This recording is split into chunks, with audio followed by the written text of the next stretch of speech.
Makanya sampean lihat sejarah para wali songo lah, sakti-sakti mereka. Padahal yang dibaca sama kayak kita.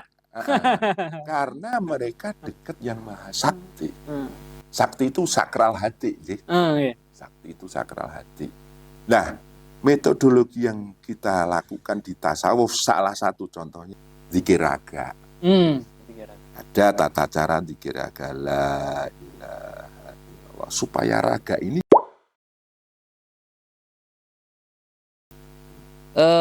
Gus, kan kalau di tasawuf ya atau di tarekat itu kan biasanya banyak sekali bacaan-bacaan atau zikiran-zikiran, Gus ya. Yang jadi pertanyaan, kenapa ada tata cara berzikir itu, Gus? Gitu. Sementara kalau di masyarakat kan ya orang taunya misalkan bacaan la ilaha illallah aja gitu. Gimana, Gus? Ya, yang jelas untuk dekat dengan Tuhan itu banyak metodologi. Dan nggak sembarangan, karena Tuhan itu bukan sesuatu yang sembarangan. Dan mohon maaf, kita itu banyak unsur di dalam diri kita. Di dalam ilmu martabat 7, kita punya 7 unsur. Unsur paling luar raga, di dalamnya nafsu, selanjutnya akal, ini lebih dalam lagi roh, lebih dalam lagi rasa, lebih dalam lagi nur atau cahaya, lebih dalam lagi dat kita, lebih dalam lagi sukma kita. Lah itu semuanya harus dekat. Kalau tidak ada metodologi kayak gitu, zikir kita hanya sebatas kasrul kalam. Hanya ucapan dan ucapan. Lah, bualan ya, Gus ya? Ya bukan bualan, cuman ucapan. Jadi la ilaha illallah, la ilaha illallah 1000 kali, 2000 kali, 3000 kali, itu kasrul kalam. Hanya banyak mengucap. Ini sudah ada energinya. Iya. Oh. Makanya saya meskipun hanya di mulut saja gitu, tetap itu ada energi. Jadi nggak bisa kita katakan bualan, tapi itu sudah ada energinya. Ada manfaatnya lah ya, Gus. Ketika panjenengan mengucapkan la ilaha illallah, itu ada energi mendekatkanmu dengan Tuhan. Itu walaupun hanya sebuah kalam, kasrul kalam atau banyak mengucap.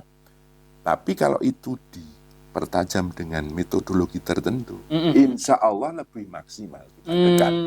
Tuh. Makanya sampean lihat sejarah para wali songo lah, sakti-sakti mereka. Padahal yang dibaca sama kayak kita. Karena mereka dekat yang maha sakti. Sakti itu sakral hati. Sakti itu sakral hati. Nah, metodologi yang kita lakukan di tasawuf salah satu contohnya adalah zikir raga. Ada tata cara zikir raga, la ilaha illallah, supaya raga ini dekat dengan energi Tuhan. La haula wala quwata illa billah. Kalau sudah raganya dekat, kemudian zikir nafsu, supaya nafsu ini dekat dengan daya Tuhan, daya gaibnya Tuhan. Walladzina yu'minuna bil ghaib. Kalau nafsu ini sudah dekat dengan daya Tuhan, nafsu akan tunduk, sujud pada Tuhan, otomatis kita nggak repot ngomong nafsu. Nah, jadi bukan kita berperang dengan nafsu, tapi nafsu itu yang harus tunduk kepada Allah. Nafsu itu bukan musuh kita. Nafsu itu adalah bagian dari unsur diri kita. Kalau engkau ingin menundukkan nafsu, kalah engkau. Karena Nabi Yusuf aja mengatakan innan nafsa la ammaratum bisu. Itu tingkatan Nabi ya, Gus? Tingkatan Nabi. Bahwa nafsu itu mau selalu mengajak yang buruk. Kajeng Nabi Yusuf aja kepleset. Apalagi kita. Lah makanya ajaklah nafsu ini berzikir dengan yang namanya zikir nafsu. Kalau nafsu sudah tunduk pada Tuhan kita, otomatis kita mudah mengaturnya. Lah akhirnya setelah raga tadi zikir raga dekat, nafsu dekat. Nah selanjutnya zikir akal. Akal ini selalu melekat dan terikat dengan hal-hal yang bersifat hayalan, keinginan, tujuan, cita-cita. Kalau nafsu tadi kebutuhan, keinginan, kemauan. Kalau raga ya hubungan dengan makan, minum, makan enak, ya itu. Lah kalau semuanya ini kita dekatkan dengan Tuhan, otomatis semuanya mudah kita atur. Nah zikir akal ini kalau kita lakukan, akal kita dekat dengan Tuhan. Lah, 3 ini, zikir raga, zikir nafsu, zikir akal ini kalau udah dekat, otomatis harapan yang kita butuhkan untuk memenuhi raga kita dekat dengan daya pengkabulan. Nafsu kita dekat dengan daya pengkabulan, akal kita dekat dengan daya pengkabulan. Itu unsur dohir. Setelah itu ada unsur ruh, ada zikir ruh. Adanya di nafas, kumparannya di jantung, kemudian zikir rasa, itu adanya di telenging hati, kemudian zikir dat itu ada di jiwa kita. Nah, 7 unsur ini kalau sudah berzikir otomatis maksimal kedekatan kiri dengan Allah. Jadi kalau pengen bener-bener deket, lebih usul mungkin ya, lebih cepat usul kepada Allah, itu harus 7 unsur ini dilatih ya gitu. Ya. Usul itu kan tersambung, raga tersambung, nafsu tersambung, akal tersambung, roh, sir, nur, dat tersambung semuanya kepada Allah. Connect kalau istilah zaman sekarang. Makanya banyak sekali orang-orang yang dekat itu kekuatan dia adalah di doa. Zaman dulu ada ilmu yang namanya sabdo dadi. Semua ucapannya terjadi. Kun fayakun. Kun fayakun atas izin Allah, atas ridhonya Allah. Itu bukan karena dia sakti, karena dia dekat yang maha sakti itu tadi. Nah, itulah yang digunakan oleh para wali untuk berdakwah di Nusantara ini. Kayak gitu. Makanya metodologi zikir itu bercermin dari para leluhur-leluhur, para aulia dulu yang berdakwah lewat kedekatan dirinya dengan Tuhan. Jadi sebenarnya untuk berzikir itu bisa dilakukan siapa saja ya Gus ya. Orang awam pun bisa ya, maksudnya siapa saja boleh berzikir ya. Tapi untuk bisa lebih wusul atau lebih cepat wusul itu ada metodologi ya, ada trik-triknya gitu ya. Ya katanya kan kun ma'allah, dekatkanlah dirimu dengan Allah. Wa ilam takun ma'allah, kalau engkau belum bisa dekat dengan Allah, kun ma'aman ma'allah, dekatkanlah dirimu dengan orang yang dekat dengan Allah. Nah, orang yang dekat dengan Allah pasti punya pengalaman bagaimana dia dekat dengan Tuhannya. Nah, itu diajarkan kepada kita. Otomatis secara alami kita akan didekatkan. Dan di penghujung umur kita ada satu proses mendekat dan mendekat. Ngeten, Mas. Kalau jenengan tidak pernah berzikir untuk melakukan taqarruban atau pendekatan, bertambahnya umurmu akan semakin jauh. Semakin tua malah semakin jauh ya. Jauh, karena tidak ada proses pendekatan tadi.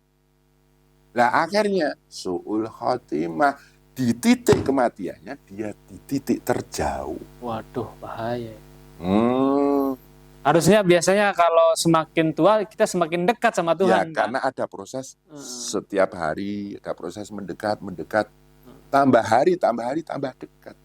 Di penghujung umurnya di titik terdekat, itulah husnul khotimah.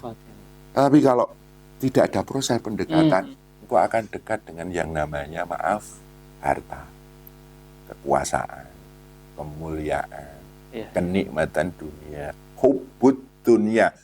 Ada muncul kemelekatan, ketirikatan dengan yang namanya dunia. Padahal itu semuanya akan kita tinggal. Sampai punya mobil bagus ditinggal. Punya rumah bagus ditinggal. Betul. Temanmu adalah prosesmu mendekatkan. Zikirmu, amaliyah, sujudmu, sholatmu. Jadi mungkin kalau kita gambarkan orang yang istilahnya mencari pendamping. Tadi seperti yang Gus Rofi katakan, ketika kita belum bisa dekat dengan Allah, maka carilah orang yang sudah dekat dengan Allah. Itu seperti mungkin kalau kita mau menghadap ke presiden gitu Gus ya. Kalau sendiri kan sebagai rakyat biasa mungkin susah ya Gus. Tapi kalau ada pendamping orang terdekatnya gitu kan, maka itu dipermudah gitu Gus. Ya, seperti kata Sunan Kalijaga, wong kang soleh kumpul. Ya, itu sering kita dengar itu Gus. Makanya saya seneng Mas Ahmad ini datang ke kiai ini, ulama ini, sesungguhnya itu akan membentuk satu sistem. Bahwa mereka orang dekat. Kalau saya masih belajar sih. Jadi nanti insya Allah akan terjadi proses energi itu akan menular. Beda kalau jenengan dekat dengan orang yang maaf ya, bangga dengan hartanya, bangga dengan kekuasaannya, bangga dengan kemuliaannya. Lah jenengan akan tertular di situ. Makanya wong kang soleh kumpulono, orang-orang yang soleh dikumpuli, didekati. Jadi memperbaiki pergaulan kita ya Gus ya. Betul, karena pergaulan itu akan membentuk karakter. Jadi untuk punten Gus ya, saya potong. Kalau untuk pergaulan kan bahasa anak mudanya satu angkatan mungkin ya. Justru kalau di sini pergaulan itu harus ke arah yang positif Gus ya. Nah nanti kalau jenengan bergaul dengan orang-orang soleh ini, nah nanti jenengan akan tersistem untuk selalu dekat. Nah nanti kalau panjenengan bergaul dengan orang yang jauh, jenengan bisa berdakwah. Jenengan sudah punya energi, tidak ikut daya mereka, tapi jenengan bisa menarik mereka. Ada daya magnet kedekatan jenengan dengan Tuhan. Lah disitulah panjenengan bisa disebut layak berdakwah. Layak jadi mubalek, penyampai, layak untuk menjadi pengajak, dai. Atau orang kalau sudah ngumpul di tempat panjenengan, layak menjadi kiai, tempat orang datang dan berguru pada panjenengan. Nah itu kalau memang jenengan nanti luar biasa perjalanannya, insya Allah tidak ada yang tidak mungkin. Jadi mungkin intinya ketika kita bergaul dengan orang-orang soleh itu supaya kita tertular kesolehannya ya. Kalau sudah di titik aman, sampai bergaul dengan orang-orang yang berkecimpung dalam kegelapan, dalam kemaksiatan, jenengan bisa membenahi, mencerahkan. Dan insya Allah bermanfaat hidup panjenengan, lebih berkah lagi Mas Ahmed. Sangat luar biasa Gus perbincangan kali ini Gus.